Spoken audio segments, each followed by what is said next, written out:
Hello, নমস্কার, সুপ্রভাত। সকলকে জানাই শুভেচ্ছা ও ভালোবাসা। আমি ক্লাসে রক্তিম কিশোরয় এটা মুখস্থ করতে দিয়েছিলাম। দেওয়ার পরে বিদ্যালয়ে ছাত্র সংখ্যা কমে যাওয়ায় এবং লকডাউন হওয়ায় স্কুল 4 তারিখ পর্যন্ত বন্ধ ছিল।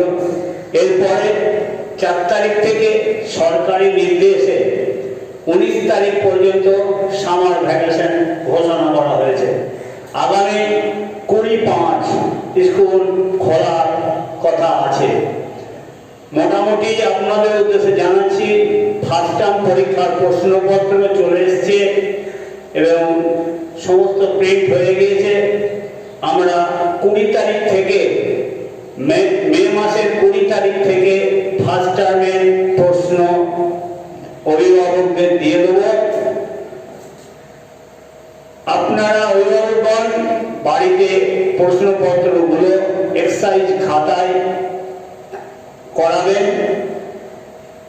প্রশ্নপত্রের উত্তর লেখা হয়ে গেলে বিদ্যালয়ে নির্দিষ্ট তারিখে সে তারিখটা বলে দেওয়া হবে, সেই তারিখে বিদ্যালয়ে জমা দিয়ে যাবেন এর আগের মতো। তা আমি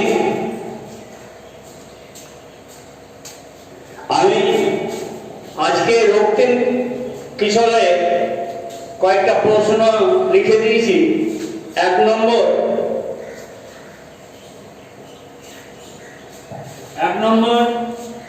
রক্তিম কিশোরয় কোন পথে চলে? দেখো লেখা আছে রক্তিম কিশোরয় সোজা পথে চলে। 1 খ তাদের সম্মুখে দুপাশে কি আছে? তাদের সম্মুখে আছে শ্যামল শোভা আর দুপাশে আছে অরুণ আভা। গ তারা কিভাবে চলবে? তারা মাথা উঁচু করে চলবে ও নিচু মাথায় চলবে না। ঘ তাদের বাহুতে কিসের বল? আঁখির দৃষ্টি কেমন? তাদের বাহুতে বজ্রের বল, আঁখির দৃষ্টি বিমল বা পরিষ্কার। ঘ না উন্ন তাদের ভাবনা কেমন হবে? তাদের ভাবনা সবসময় সোজা, তারা কোনো সময় বাঁকা চিন্তা ভাবনা করবে না। এবারে চলে যাও 5 নম্বর। 5 নম্বরে আছে পদ্যে লেখা আছে শব্দগুলো গদ্যরূপ করতে হবে। কবু কখনো উঁচু উপরে, শিরে মাথায়, সম্মুখে সামনে, দুপাশে দুই পাশে। এবার 6 দাগে দেখো একটা সেন্টেন্স লেখা আছে, বাক্য। সেই বাক্যে লেখা আছে এবং তলায় দাগ দেওয়া আছে। যেগুলো দাগ দেওয়া আছে সেইগুলোরই বিপরীত করতে হবে। যেমন দেখো, আমি রক্তিম কিশোরয়। রক্তিমের বিপরীত হচ্ছে কৃষ্ণ। রক্তিম মানে লালচে, কৃষ্ণ মানে কালো। সোজা পথে চলি আমি, তাহলে সোজা পথে তলায় দাগ দেওয়া আছে। সোজা পথে বিপরীত বাঁকা পথে। আমার তারপরে আছে আমার সম্মুখে আছে শ্যামল শোভা। এটা সম্মুখে হচ্ছে পশ্চাতে বা পিছনে। তারপরে আছে উঁচু শিরে চলি আমি, তাহলে উঁচু নিচে তলায় দাগ দেওয়া আছে। উঁচুর বিপরীত হচ্ছে নিচু। এবার 7 নম্বর ওপরে লেখা আছে প্রতিশব্দ, বা এটাকে সমার্থক শব্দ বলা চলে, 2টি করে। পথে দুটো সমার্থক শব্দ বা প্রতিশব্দ, মার্গে, সড়কে, আরেকটা আরো হয় রাস্তায়। শোভা সৌন্দর্য, মনোরম। অরুণ মানে হচ্ছে সূর্য, রবি, ভানু। বাহু একটা হচ্ছে ভুজ, ভয় দীর্ঘ বলিছে ভুজ, ক হস্ত, পানি, এটা হয়। আঁখি মানে চোখ। আঁখি সমার্থক বা প্রতিশব্দ হচ্ছে লোচন, অক্ষি, চক্ষু, চোখ, এগুলো হয়। তার আজকে আমি 1 দাগে, 5 দাগে, 6 দাগে, 7 দাগে এই 4টে লিখে দিলাম। আর বলেছিলাম রক্তিম কিশোরয় এটা মুখস্থ করতে ফার্স্ট টার্ম পরীক্ষা হবে পদ্য আদর্শ ছেলে পর্যন্ত আর গদ্য গেছো বাবা পর্যন্ত।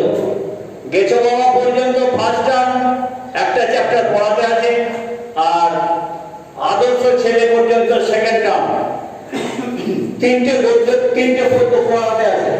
আজকে আমি তোমাদের মুখস্থ করতে দিলাম প্রার্থনা কবিতাটা প্রিয়ম্বদা দেবীর লেখা। এই প্রার্থনা কবিতাটা তোমরা মুখস্থ করবে, যতটা পারবো সম্ভব হবে আমি প্রশ্নগুলো তোমাদের বোর্ডে তুলে দেবো। তোমরা প্রশ্নগুলো ঠিক বাড়িতে বসে ইউটিউব দেখে, আজকে না হলে কালকে ইউটিউব দেখে তোমরা প্রশ্নগুলো খাতায় লিখবে। অসুবিধা হলে আমাদের স্কুলে ফোন নাম্বার আছে, ফোন নাম্বারে ফোন করবে, বা পার্সোনাল ফোন নাম্বারও দেওয়া আছে, সেই নাম্বারে ফোন করবে। অসুবিধা হলে যার যা অসুবিধা হবে আমি সেগুলোর যথাযথ চেষ্টা করব। এই বলে আজকে বাংলা ক্লাস শেষ হলো। দেখো এবারে আসছি বিজ্ঞান। বিজ্ঞানে 26 পাতা পর্যন্ত পরীক্ষা হবে। 26 পাতা মানে আকাশ আর নক্ষত্রের আগে। বিজ্ঞানের এখনো দুটো চ্যাপ্টার পড়াতে আছে। আজকে পড়াবো আমি তৃতীয় অধ্যায়, শক্তি, বল, কার্য। এই পৃথিবীতে যত প্রাণী আছে সকলের কিছু না কিছু কাজে ব্যস্ত থাকে। যেমন মানুষ বিভিন্ন কাজে ব্যস্ত, গরু ছাগল খেতে ব্যস্ত, এরকম প্রত্যেকে কিছু না কিছু কাজের উপর নির্ভরশীল। এই কাজের উপর নির্ভর করে আমাদের সংসার চলে। উদ্ভিদরা নিজেদের খাদ্য গ্রহণে ব্যস্ত, পাখিরা নিজেদের শিশুদের দেখাশোনা ছাড়াও তারাও খাদ্য সংগ্রহ করে, পশুরা খাদ্যের সন্ধানে ঘুরে বেড়ায় এক বন থেকে অন্য বনে, গৃহপালিত পশুরা মানুষের সঙ্গে কাজ করে। মানুষের জীবনের সঙ্গে এই গৃহপালিত পশুগুলি অঙ্গাঙ্গভাবে জড়িত। চাষিরা মাঠে চাষ করে, শ্রমিকরা কারখানায় উৎপাদন করে।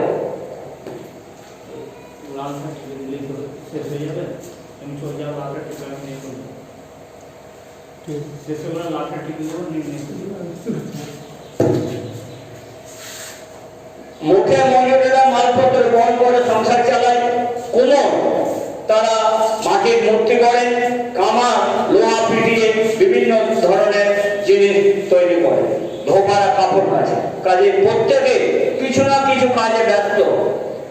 যেমন চাষিরা চাষ করে, মানুষেরা যে যাই করুন না কেন কাজের জন্য তাদের শক্তির প্রয়োজন। এই শক্তি কোথা থেকে আসে?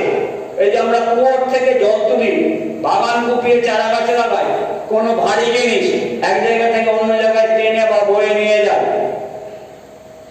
এই শক্তি আমরা কোথা থেকে পাই? এই শক্তি আমরা খাদ্য বা খাবার থেকে পাই।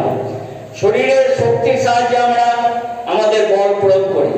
এই বল প্রয়োগের দ্বারা কোনো এক বস্তুকে এক জায়গা থেকে অন্য জায়গায় নিয়ে যাওয়াকে বলা হয় কাজ।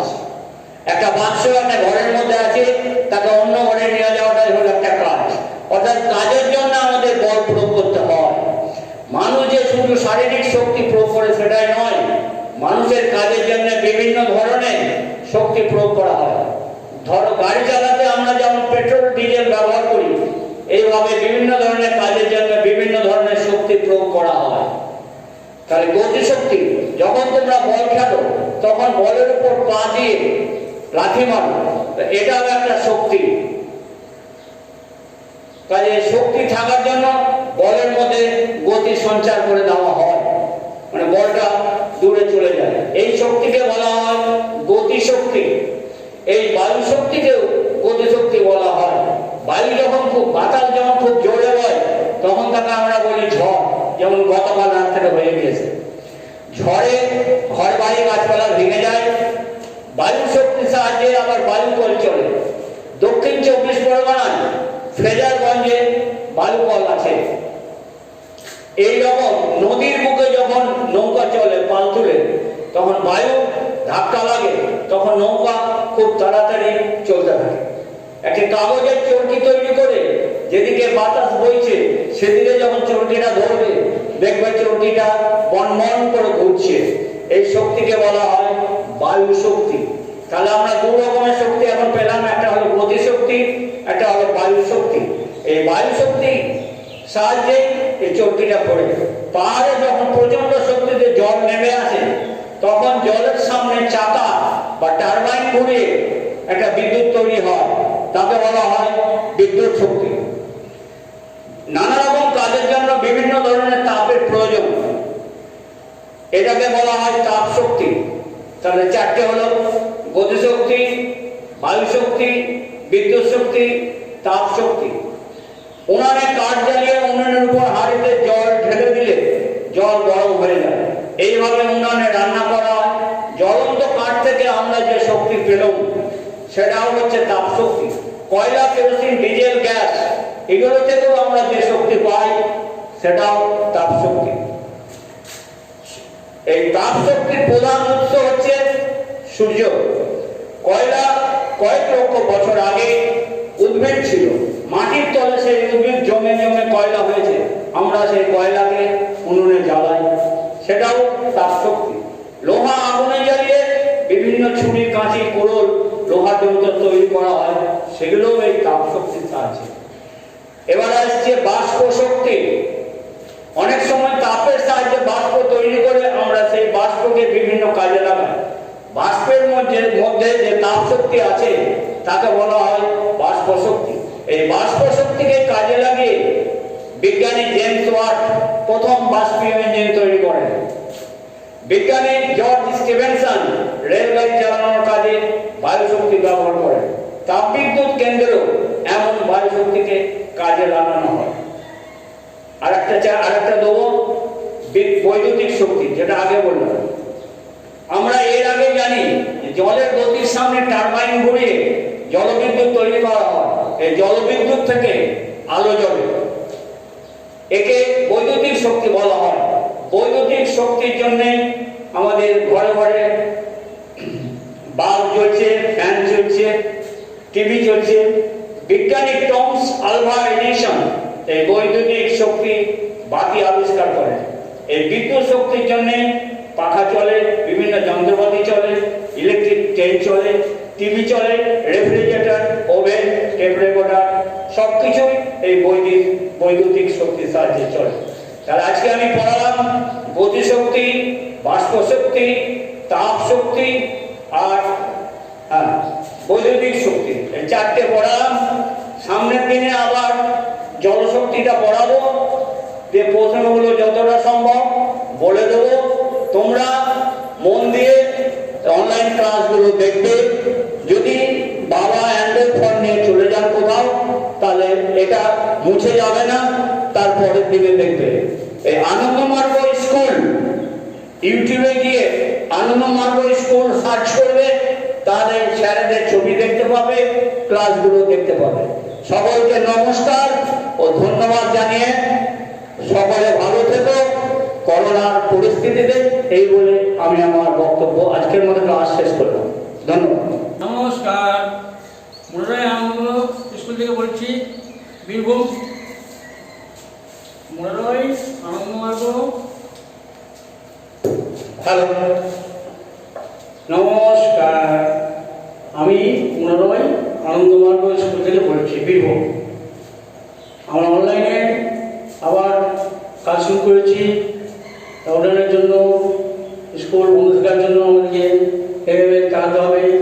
তোমরা ক্লাস যারা ছাত্ররা আছে বা তারা ভালো করে ফলো করো। ফার্স্ট টাইমের জন্য এবার তৈরি থাকতে হবে। সেই জন্য আমি তোমাদেরকে জিওগ্রাফি আর ফার্স্ট থেকে শুরু করছি। তোমাদেরকে তোমরা নিশ্চয়ই অনেক প্রশ্নোত্তরগুলো বুঝতে পারো না, সেগুলো আমি বই থেকে অ্যান্সারগুলো করে দিচ্ছি। এখন প্রথমতলায় জিওগ্রাফি প্রথমত দেখবে পেজ নাম্বার আমাদের উপরে 4, পাতা 4 যে প্রশ্নগুলো আছে তোমরা আশা করি পড়েছো। অনুশীলনীর প্রশ্নোত্তরগুলো আমি উত্তরটা বলে দিচ্ছি। 1 নম্বর দেখো লেখা আছে সংক্ষিপ্ত উত্তর দাও। ভারত কবে স্বাধীন হয়? তোমরা সবাই জানো 1947 সালে 15 আগস্ট ভারত স্বাধীন হয়। 2 নম্বর দেখো পূর্ব ভারতের প্রধান বাণিজ্য কেন্দ্র কোনটা? 2 নম্বর পূর্ব ভারতের প্রধান বাণিজ্য কেন্দ্র মানে কলকাতা। হলদিয়া বন্দর কোথায় গড়ে উঠেছে? তোমরা সবাই জানো যে হলদিয়া বন্দর একটা বন্দর আছে, সেই বন্দরটা তোমরা নাম শুনেছো, কোথায় গড়ে উঠেছে দেখতে হবে যে কলকাতা থেকে 250 কিমি দক্ষিণে হলদিয়া বন্দর গড়ে উঠেছে। কলকাতা থেকে 250 কিমি দক্ষিণে হলদিয়া বন্দর গড়ে উঠেছে। তারপরে নেক্সট প্রশ্নটা লক্ষ্য রাখো, কি লেখা আছে?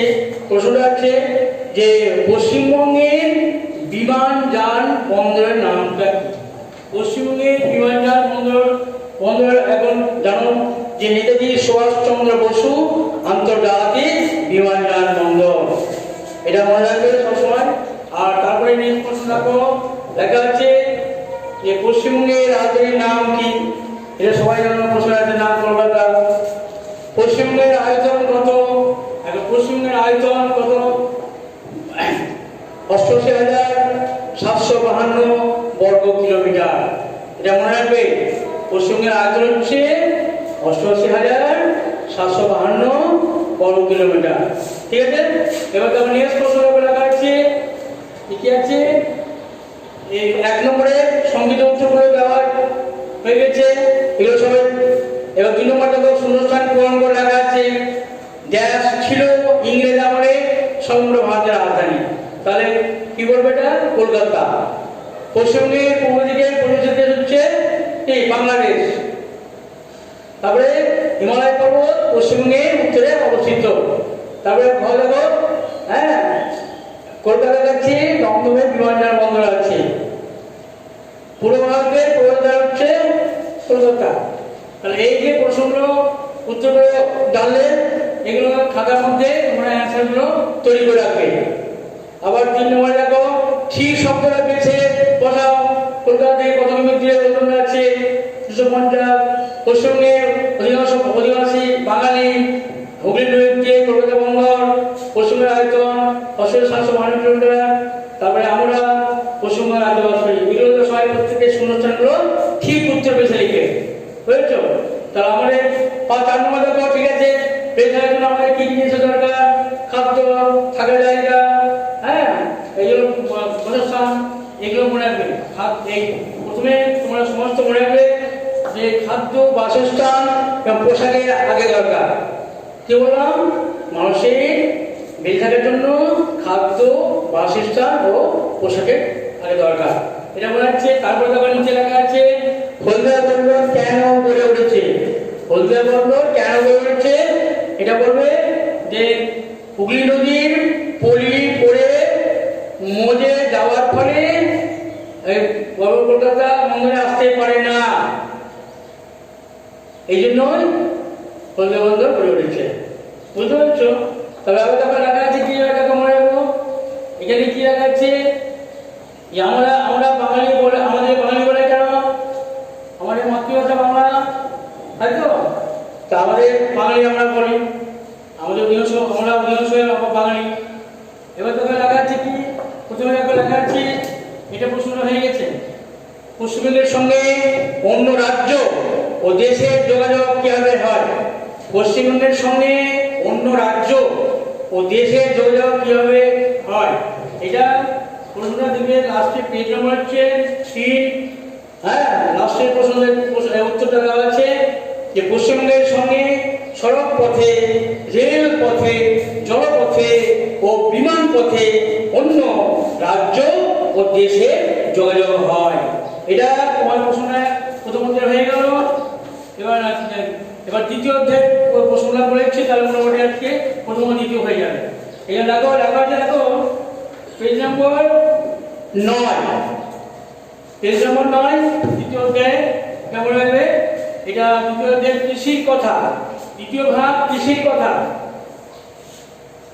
হ্যাঁ, ফসলকে কয় ভাগে ভাগ করা হয় ও কি কি? ফসলকে কয় ভাগে ভাগ করা হয়, কি কি? ফসলকে 2 ভাগে ভাগ করা হয়। কি লেখা আছে? 1 নম্বর হচ্ছে রবি ফসল, 2 নম্বর হচ্ছে খরিফ ফসল। হ্যাঁ, পশ্চিমবঙ্গে কত রকমের ধান চাষ হয় ও কি কি? 3 রকমের, আউশ, আমন, বোরো। পাট কোথায় ভালো হয়? হ্যাঁ, পাট কোথায় ভালো হয়? গাঙ্গেয় সমভূমির পরিমাণিতে ভালো পাট ভালো হয়, গাঙ্গেয় সমভূমির পরিমাণিতে পাট ভালো হয়, এটা এটা মনে রাখবে। হ্যাঁ, আবার তারপর দিয়েছে পশ্চিমবঙ্গের এবার কি লাগে, আমন ধানের চাষ কখন হয় ও কাটা হয় কখন, এটা বলেছি, এটা বলেনি। আমন ধানের চাষ কখন হয় আর কাটা হয় কখন? আমন ধানের চাষ কখন হয় আর কাটা হয় কখন? আমন ধান আষাঢ় শ্রাবণ মাসে বোনা হয়। আমন ধান আষাঢ় শ্রাবণ মাসে বোনা হয় ও অগ্রহায়ণ ও পৌষ মাসে কাটা হয়। ঠিক আছে, এই প্রশ্নগুলো করে রাখলাম। আর একটা দিয়েছে, আরেকটা উমরটা একে থেকে পশ্চিমবঙ্গের গ্রীষ্মকালে কয়েকটি সবজির নাম। কয়েকটি সবজির নাম গ্রীষ্মকালে জানার সময় উচ্ছে, পটল, ঝিঙে, ঢেঁড়স, বরবটি ইত্যাদি, এগুলো গ্রীষ্মকালীন সবজি। মানে আরেকটা হচ্ছে 4 নম্বরের একে থেকে 4 একটা, চা কোথায় বেশি উৎপন্ন হয় ও কোথাকার চা বিখ্যাত? চা জলপাইগুড়ি, দার্জিলিং জেলায় পাহাড়ি ঢালু অঞ্চলে চা প্রচুর পরিমাণে উৎপন্ন হয়। আর চা বেশি বিখ্যাত কোথায়? চা দার্জিলিংয়ের চা বিখ্যাত। আজকে এই পর্যন্ত তোমরা 1 নম্বরের 2 নম্বরের মধ্যে বললাম, বাকিগুলো সমস্ত যেগুলো বলা হচ্ছে সেগুলো খাতার মধ্যে নোট করে রাখবে, অ্যান্সারগুলো করে রাখবে। এর পরবর্তী সময় আমরা আবার দেখা হবে, তারপরে তৃতীয় অধ্যায় আরম্ভ করবো। নমস্কার। দেখো, আজকে স্ট্যান্ডার্ড করে অঙ্ক হবে, অঙ্ক ক্লাস চলাকালীন যেভাবে নেওয়া হয়েছিল অফলাইনে, সেগুলো অনুশীলনে একটা শেষ হয়নি। 15 দাগের 11 পাতা, 15 দাগের মান নির্ণয় করো। 2 মিনিট 15 সেকেন্ড, 2 মিনিট 15 সেকেন্ডকে 7 দিয়ে গুণ করলে সেকেন্ড হবে। কাকে 7 দিয়ে গুণ করলে? মিনিটকে। 2 মিনিট 15 সেকেন্ডকে 7 দিয়ে গুণ করবে, 7 দুগুণে 120 দিয়ে 15 যোগ করে দেবে। সহজ আছে, আমি ইংরেজিটা করে দিচ্ছি। 1000 দিন সমান কত বছর, কত মাস, কত দিন? 1000 দিন সমান 1000 দিন, এটাকে কি করতে হবে বলেছে, কত বছর, কত মাস, কত দিন, কত বছর, তাহলে 365 দিনে বছর 2 দিয়ে যাবে।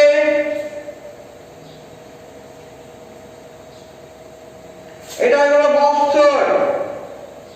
এটা যেহেতু দিন, সেজন্য এটাও দিন হবে। দিনকে 30 দিয়ে ভাগ করলে মাস বেরিয়ে যাবে। এইভাবে করবে। তাহলে 1000 দিন সমান কি পেলাম উত্তরটা?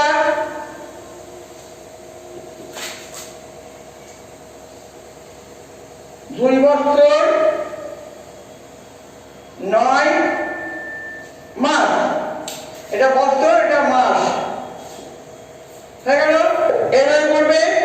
তেমনি ছয়টা বলে 10,000 সেকেন্ড সমান কত ঘন্টা, কত মিনিট, কত সেকেন্ড। কত সেকেন্ডে ঘন্টা আমরা জানি? আমরা জানি 3600 সেকেন্ডে ঘন্টা। তাহলে এটাকে 3600 দিয়ে ভাগ করতে হবে, তাহলে ঘন্টা বেরিয়ে যাবে। কি করে দেখে নাও।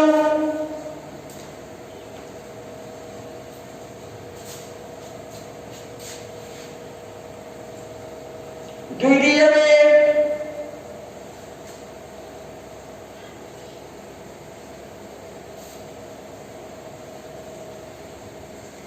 এটা হয়ে গেল ঘন্টা। এটা যেহেতু সেকেন্ড, এটাও সেকেন্ড। এবার সেকেন্ডকে 7 দিয়ে ভাগ করে মিনিট পেয়ে যাব।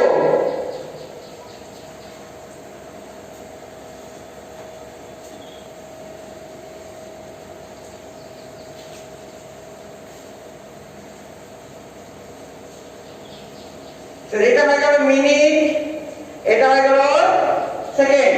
তাহলে কত হলো উত্তরটা? 10,000 সেকেন্ড সমান কি পেলাম? 2 ঘন্টা 46 মিনিট 40 সেকেন্ড। 2 ঘন্টা 46 মিনিট 40 সেকেন্ড। এবার করতে হবে। এবার করবে যে কঠিন হিসেবে বুঝিয়ে হবে। 16 পদ দেখো, মাধ্যমিক পরীক্ষা বেলা 11:45 শুরু হয়ে দুপুর 3টে শেষ হয়েছে। মিনিটের 82 যন্ত্রণায় হয়েছিল দেখে নেবা। এবার 3টে শেষ হলো, 3টেকে আমি ক্লাসে বলেছিলাম 12টার পর 3টে মানে 15টা ধরবে, 12র পর 3 মানে 15, 12-র সঙ্গে 3 যোগ করে 15 করবে।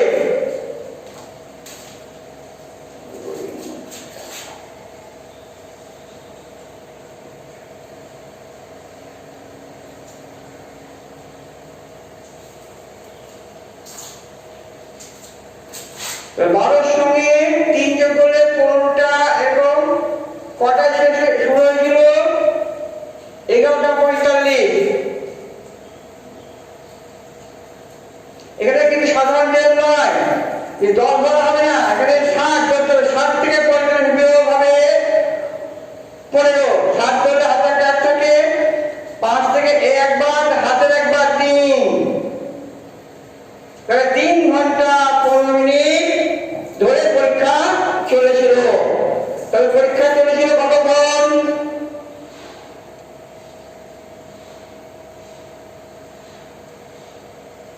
না, এখানে লেখা হচ্ছে না।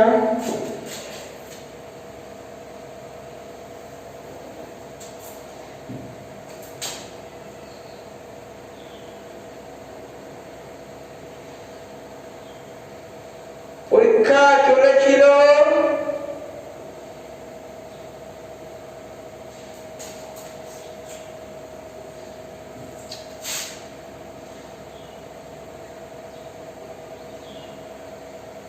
3 ঘন্টা 15 মিনিট। যেহেতু দশমিক আছে, ঘন্টা দিকে যাবে। এইভাবে করবে, এইগুলো একটু করে নেবে। তারপর দেখো 2 এর অনুশীলনী, কয়েকটা তুমি সকাল 8:03 সাইকেল চালিয়ে বাজারের উদ্দেশ্যে রওনা দিলে, 9:05 বাজারে পৌঁছালে, সেখানে 25 মিনিট বাজার সেরে আবার সাইকেল চালিয়ে 10টায় বাড়িতে ফিরলে। তুমি কতক্ষণ সাইকেল চালালে? 10টা থেকে 8:30 প্রথমে বিয়োগ করবে। যেহেতু 8:30 সাইকেল নিয়ে বেরিয়েছো আর 10টায় বাড়ি ফিরেছো, তাহলে 10টা থেকে 8:30 বিয়োগ করলে আর 25 মিনিট বাজার করেছো, বিয়োগ করে যেটা হবে সেখান থেকে 25 মিনিট বিয়োগ করতে হবে। যে সময়টা পাওয়া যাবে সেই সময়টায় আমরা সাইকেল চালিয়েছি। এটাই হবে উত্তর। এগুলো করে দেবে। আর 2 এর দেখো, 2 এর অনুশীলনী, সংখ্যায় দেখো, কথায় দেখো, একটু সহজ। এগুলো একটু বাড়িতে নিজেরা করে দেবে, তাহলে শেষ হবে না, কারণ ফার্স্ট টাইম চলে আসছে। 2 এর অনুশীলনী নিজে করে দেবে।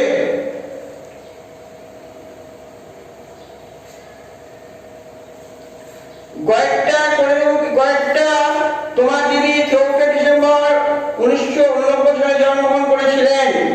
আজকের দিনে তোমার দিদির বয়স নির্ণয় করো। তো আজকের দিনটা লিখতে হবে। এটা করে দিচ্ছি, দেখো, এটা মুছে দিচ্ছি।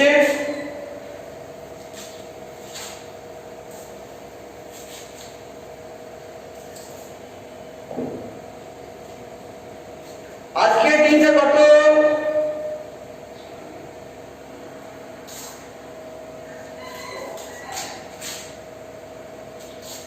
আজকে হচ্ছে 2021 সাল। কত মাস? 5 মাস। কত দিন? 6 দিন। এইখান থেকে বিয়োগ করতে হবে এটা 1989। ডিসেম্বর মানে 12 মাস, তারিখ হচ্ছে 4। এখানে উপরে বড় আছে, নিচে ছোট, বিয়োগ করে যাবে 2 দিন। এখানে 5, এখানে 12, বিয়োগ করা যাবে না। 5 ছোট, 12 বড়। এখান থেকে 1 বছর, অর্থাৎ 12 মাস ধার নিতে হবে। 12 মাস আর 5 মাস 17 মাস। 17 মাস থেকে 12 মাস বিয়োগ করলে 5 মাস। এখানে 1 বছর ধার নিয়েছি, তার মানে এখানে 21 নাই, এখানে আছে 20। 1 বছর মানে 12 মাস। এবার 20 থেকে বিয়োগ করতে হবে। হয়ে গেল। এটা হলো বছর, এটা মাস, এটা দিন। তাহলে বলেছে আজকের দিনে দিদির বয়স কত হলো? আজকের দিনে দিদির বয়স 31 বছর 5 মাস 2 দিন। এটা লিখে নেবে। লেখা অঙ্ক সবসময় একটু লিখবে, এটা ভালো লাগবে। আর লেখা নিয়ম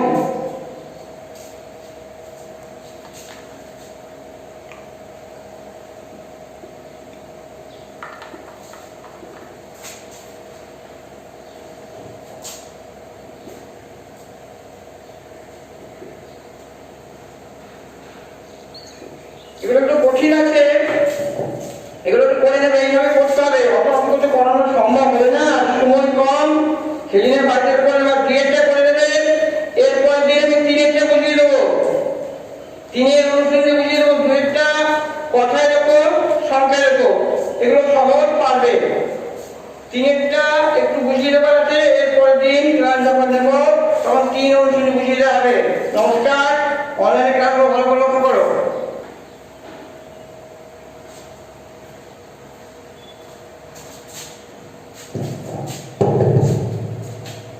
নমস্কার, আমি সন্টু মন্ডল, মহারাজ আত্মমার্গ স্কুলের সহশিক্ষক। তো বর্তমান পরিস্থিতিতে করোনার দ্বিতীয় ঢেউ সংকটজনক পরিস্থিতি সৃষ্টি করেছে। এর আগের বছরও 2020-তে এইভাবে অনলাইন ক্লাস করে আমরা আমাদের পড়াশোনাটা আগে নিয়ে গিয়েছিলাম। তো এবছরও করোনার চাপ প্রকোপ সেটা কমছে না 2021-এ। তো সেভাবে আমরা আমাদের পড়াশোনাটা অনলাইনে চালিয়ে যাওয়ার চেষ্টা করছি। যদিও বা একসময় ক্লাস ইউটিউবে বা অনলাইনে আপলোড করা আমাদের পক্ষে কষ্টসাধ্য হচ্ছে, তাও চেষ্টা করছি যে যতটা সম্ভব আমরা একদিনে বেশি করে ক্লাসগুলো আপলোড করা। তো তোমরা ক্লাসগুলো খুব মনোযোগ সহকারে দেখবে এবং শেখার চেষ্টা করবে, কারণ এরকমভাবে করা যারা কোনো উপায় নেই। তো আজকে আমি তোমাদের স্ট্যান্ডার্ড করে হিস্ট্রি ক্লাসটা নেব। তো এর আগের ক্লাসে যেগুলো টিউশন মারফত যে পড়াটা হয়েছিল কিছুদিন, সেটা হয়তো ফার্স্ট চ্যাপ্টারটা কিছু আগিয়ে গেছে, তাহলে আমি পড়াচ্ছি না, কারণ সিলেবাসটা খুব তাড়াতাড়ি শেষ করতে হবে। তো আজকে আমি দ্বিতীয় অধ্যায়টা পড়াবো, পৃথিবীর বিভিন্ন দেশের সভ্যতা। তো পৃথিবীর বিভিন্ন দেশের সভ্যতা বলতে বোঝাতে আছে যে পৃথিবী যখন সৃষ্টির হওয়ার পর যখন মানুষ উন্নত হলো, সভ্যতা মানে মালা করলো বা যেটাকে বলে কি হয় সিভিলাইজ হলো, ঠিক আছে। তো তারপর থেকে মানুষ বিভিন্ন দেশে বিভিন্নভাবে সভ্যতা সৃষ্টি করেছিল, তারই কিছু কিছু জিনিস আমরা করবো। তো আমি এটা কিন্তু পড়ে পড়ে শোনাচ্ছি, তার সঙ্গে তোমাদের বোঝাচ্ছি। তো আমাদের মনে রাখতে হবে যে সমাজে বিকাশের কেবল আমাদের দেশে হয়নি, অন্য দেশে হয়েছে। তো আমাদের দেশ বলতে ভারতবর্ষের কথা বলছে। তো প্রথম দিকে আমাদের যেসব সম্বন্ধে জানার সুযোগ ছিল না, কিন্তু প্রথম দিকে যেহেতু আমরা ব্যবসা বাণিজ্যের সঙ্গে যুক্তি ছিল না, গরিব দেশের সঙ্গে আমাদের যোগাযোগ ছিল না, তাই আমরা বাইরের দেশের সঙ্গে কোনোরকম যোগাযোগ করতে পারতাম না, বা তাদের দেশের সভ্যতা সম্বন্ধেও আমরা কোনো অভিভাব থাকতাম না। কিন্তু ব্যবসা বাণিজ্যে যখন বিস্তার লাভ করবো এবং ব্যবসাটা স্থলপথে জলপথে অন্যান্য দেশের পৌঁছলো, তখন আমরা সেই সব দেশের সভ্যতা সম্বন্ধে জানতে পেরেছি এবং ক্রমে ক্রমে এক দেশের সঙ্গে অন্য দেশের সম্বন্ধে আমাদের একটা বন্ধু সম্পর্ক তৈরি হলো এবং তাদের সভ্যতা আমাদের সভ্যতার মধ্যে আদান প্রদান বা বলতে গেলে মেলালাপ হলো। মানে ওদের দেশে কি সভ্যতা আছে, আমাদের দেশে কি সভ্যতা আছে, সেটা আমরা জানতে পারলাম। তো আমরা জেনেছি যে লোহার তখন থেকে সৃষ্টি হয়েছিল। হ্যাঁ, সেই সময় সৃষ্টি করেছে রাজতন্ত্রের।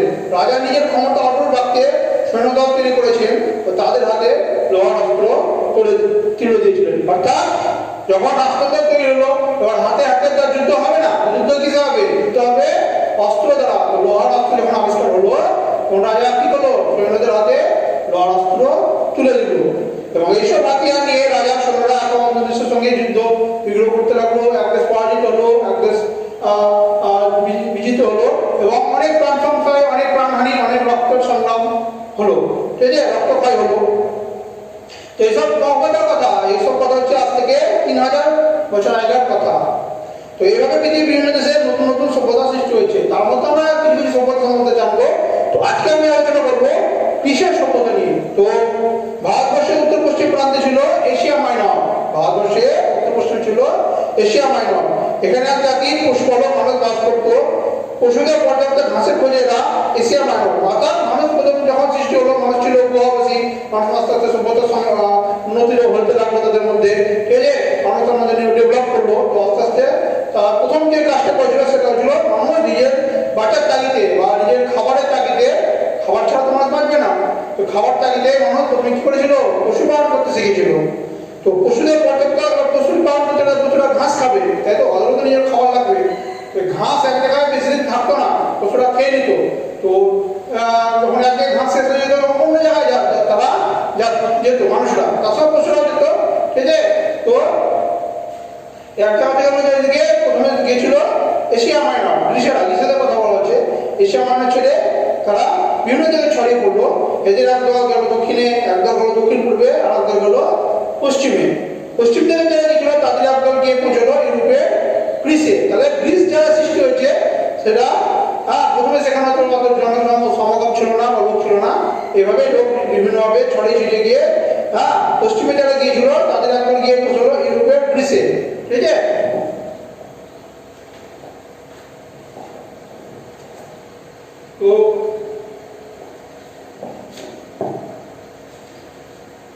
তো এই রাজ্যের মানে যে গ্রিসের যে রাজ্যের অধিবাসী ছিল তারা খুবই পরিশ্রমী ছিল, ঠিক আছে।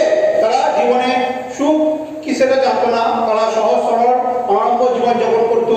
তাদের প্রধান জীবিকা ছিল কৃষিকাজ, পশুপালন এবং ব্যবসা বাণিজ্য। তারা সঙ্গীতের শিল্পে, ভাস্কর্য শিল্পে যথেষ্ট পারদর্শী এবং পটু ছিল। গ্রিসের মধ্যে যে গ্রিসে যারা বাস করে তাদের বলা হয় গ্রিক। তো গ্রিকরা নানা দেবদেবী পুজো করতো। তাদের বিশ্বাস ছিল এসব দেবদেবীরা একটা পর্বতে থাকতো, সে পর্বতের নাম হচ্ছে অলিম্পাস পর্বত। পর্বতটার নাম কি? অলিম্পাস পর্বত, তাদের বিশ্বাস ছিল। তো গ্রিক দেবতাদের ছিল জিউস। এখানে কিছু দেবদেবীর কথা বলা আছে আমাদের হিন্দু ধর্মের মধ্যে যদি দেখা যায়। তো আমাদের যেমন হিন্দু ধর্মের মধ্যে দেবরাজ, ইন্দ্র, নারায়ণ, বিষ্ণু, দেবতার বিভিন্ন রূপ, ব্রহ্মা, বিষ্ণু, মহেশ্বর, জলের দেবতা, আকাশের দেবতা কল্পনা করা হয় বা মনে করার বিশ্বাস করে হিন্দুরা। সেরকমভাবে গ্রিক যারা থাকতো তারা বিভিন্ন দেবদেবীর কল্পনা করে বা তাদের মনে সেটাকে বিশ্বাস নিয়ে তারা সেটাকে দিয়ে পুজো করতো। তো তাদের দেবতা ছিল জিউস। তাদের আকাশের দেবতা বলা হতো, তিনি খুব রাগী ছিলেন। তার ছেলের নাম ছিল অ্যাপোলো এবং তার মেয়ের নাম ছিল অ্যাথেনা। অ্যাপোলোকে সূর্যের দেবতা এবং অ্যাথেনাকে জ্ঞান ও যুদ্ধের দেবী বলা হতো। দেবী অ্যাথেনার উপর গ্রিকদের অগাধ বিশ্বাস ও ভক্তি ছিল। তিনি মানে অ্যাথেনার নাম অনুসারে যে গ্রিস দেশের বর্তমান রাজধানী এথেন্স, তার নাম হচ্ছে অ্যাথেনা থেকে এথেন্স, অর্থাৎ এথেন্স এসছে দেবী অ্যাথেনার নাম অনুসারে। এছাড়া গ্রিকদের পাতালের দেবতা ছিল হেডিস, সমুদ্রের দেবতা ছিল পসাইডন। আর প্রাচীন গ্রিকরা মনে করতো যে পুরোহিতের মুখের কথা হলো দেবতার বাণী, অর্থাৎ পুরোহিতরা যে কথা বলবে সেটা সত্য এবং দেবতার সমান, দেবতার বাণী যাকে বলা হচ্ছে, মানে পুরোহিত যেটা বলতো সেটাই সবাই মেনে নিত। তারা পুরোহিতদের খুব সম্মান করতো। প্রাচীন গ্রিসের একজন সর্বশ্রেষ্ঠ কবি ছিলেন হোমার। হোমার লিখেছিলেন কি? ইলিয়াড আর ওডিসি, প্রধান মহাকাব্য রচনা করেছিলেন, যেটা গ্রিকদের কাছে একটা মহান কাব্য এবং ওটা ভারতে সেটাকে মর্যাদা দেওয়া হয়। গ্রিকদের কাছে বিশেষ মর্যাদা ইলিয়াড আর ওডিসি। গ্রিক সভ্যতা ও সংস্কৃতি প্রসারিত হয়েছিল পৃথিবীর বিভিন্ন দেশে ব্যবসা বাণিজ্যের মাধ্যমে। তারা বাণিজ্যের সুবিধার জন্য বেশ কয়েকটি উপনিবেশ গড়ে তুলেছিল ইটালি দক্ষিণ অংশে, মিশরের উত্তর ভাগে, এশিয়া মাইনরে এবং সিসিলি দ্বীপে। তো এটা গেল বিশেষ সভ্যতার বিবরণ। তাদের কিভাবে সভ্যতাটা এগিয়ে গিয়েছিল, কিভাবে সৃষ্টি হয়েছিল, তাদের দেবদেবী, এগুলো নিয়ে আমি আলোচনা করলাম। পরের দিন আমি আলোচনা করবো রোমের সভ্যতা নিয়ে, ঠিক আছে। ক্লাসটা বেশি লেন্দি করলে হবে না, এবং একটা ক্লাসের ভিতরে সব ক্লাস ভরা আছে, বারবার আমি কাট করছি না, তোমরা গোটা ক্লাসটা পরপর দেখে নেবে। আর কোনো রকমের সমস্যা হলে বা বুঝতে অসুবিধা হলে বা আমাদের সঙ্গে যোগাযোগ করার ইচ্ছা হলে তোমরা স্কুলে যে ফোন নাম্বার আছে সেটা রোজই আমাদের ছুটির দিন বাদে রোজই খোলা থাকে, অনলাইন ক্লাস হয়। 11টা থেকে 1টার মধ্যে তোমরা ফোন করে তোমাদের বক্তব্য বা কিছু জানার ইচ্ছা থাকলে সেখানে তোমরা ফোন করে জানতে পারো। আজকে আমাদের ক্লাসটা এখানে শেষ করছি। নমস্কার।